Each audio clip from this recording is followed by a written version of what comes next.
welcome to Media Talks here at NAB 2019 on the Dalet booth. I'm Bruce Devlin. I am the Chief Media Scientist here at Dalet, as well as the SMPTE Standards Vice President. And here I am today talking to Barbara Lange. Barbara, how do you fit into the great SMPTE ecosystem? Well, I'm the Executive Director of SMPTE, which means I guess I run the operations of the association together with under the leadership of the Board of Governors. So it's a very fully loaded plate of activities, but very exciting, especially these days. Oh, absolutely. So I think many people will be familiar with the standards wing, if you like, of SMPTE, mostly because I keep telling them about it. What else does SMPTE do? Why is SMPTE important to the industry? Well, we have three areas of main activity, standards being one of them, but we're at the heart a membership organization, a global membership organization, and we have about 7,000 individuals from around the world who sign up to join SMPTE because they care about this technology, this industry, and they want to get to know each other. And then our third segment would be education. So we're all about making sure that the industry, of course our membership, but the industry at large understands what it means with all this technology, how can we learn more about how to make best use of it. So education is a core component of what we do. And when you say education, what does that mean? Is that an occasional webcast or is it bigger than that?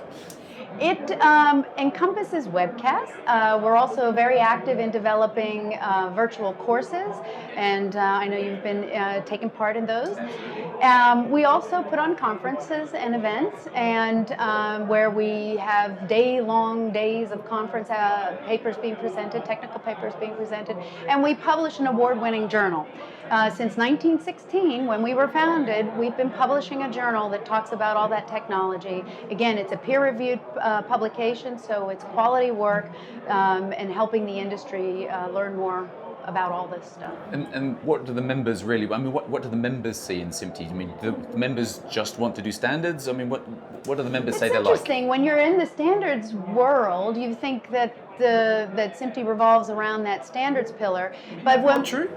I'm so upset. It's very important, but actually when we survey the membership, the number one benefit of membership is the journal, which of course is a communication that they get in their mailbox, whether digitally or in hard copy. The next most important thing is our section activities. So that means they care about local meetings, meetups, learning and meeting one another. That networking component is still very important, especially in this very vast internet world that we live in. I must say, in my travels, I have gone and attended section meetings in Toronto and Montreal and New York, and the enthusiasm of people for just what this industry is, whether it's the cinema wing or the TV wing or OTT, people just love doing what they do, and they like telling everybody about it. I must say this, it's really good. So, SMPTE's been around for 100 years. Does anything need to change? Are we good where we are? What's new in SMPTE? What's happening? Well, over 100 years, a lot has changed, obviously. If we look at this evolution of technology 100 years on, there have always been introductions, and SMPTE has been able to adjust, adapt, and survive, which is great. And we're in one of those spaces now, I think, and where the internet has really taken a really big bite into this industry and has disrupted it, and how do people make their way. And so as we passed our centennial in 2016, the Board of Governors really took a look at, well, you know, what does it look like to be in the next century of SMPTE? And so we embarked on a path for a new strategic business plan, which got approved last October, and we are in the throes of implementing that.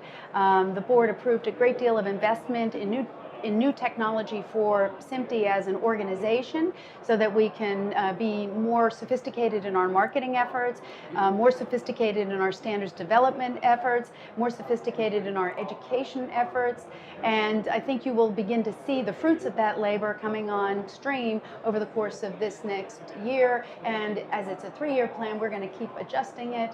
And one of the key components is really addressing this youth of the industry, and what is that next generation of SMPTE member look like. So we're spending a lot of time focusing on how do we bring that population into SMPTE. Because presumably we have to offer something that appeals to them. We can't just say, hey, you can have free beard waxings, or because if you look across the industry, it seems to be a little male dominated, and it seems to be a little aging, just maybe. Just a little bit. So is SMPTE trying to do something about that within SMPTE, but also give the messaging that this is a equal opportunities industry? What's going on? Absolutely, and I think we're just really in the beginnings of trying to make that a more concerted effort. For years, we've had student chapters around the world.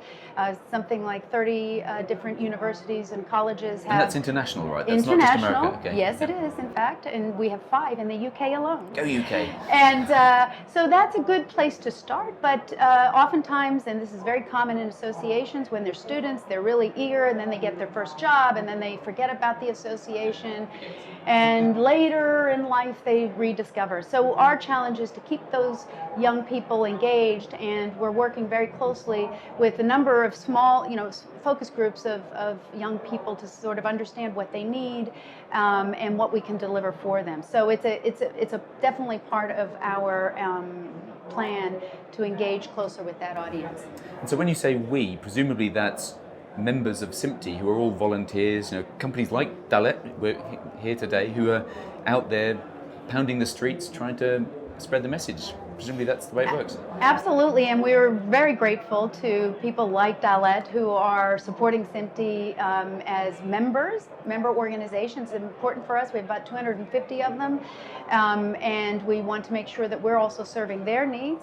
But it's this whole ecosystem of SMPTE works on the benefit of, or with the benefit of, volunteers. And without volunteers like yourself, we just couldn't operate. We have a very small operational staff, and we have a great partnership with our Board of Governors, our technical committee chairs, our education program committees, and we work very closely to make sure that we're working together and arriving at these goals together. So presumably partnership's also important, that SMPTE's not doing this just by itself, because there's lots of other organizations. How does SMPTE fit in the industrial ecosystem?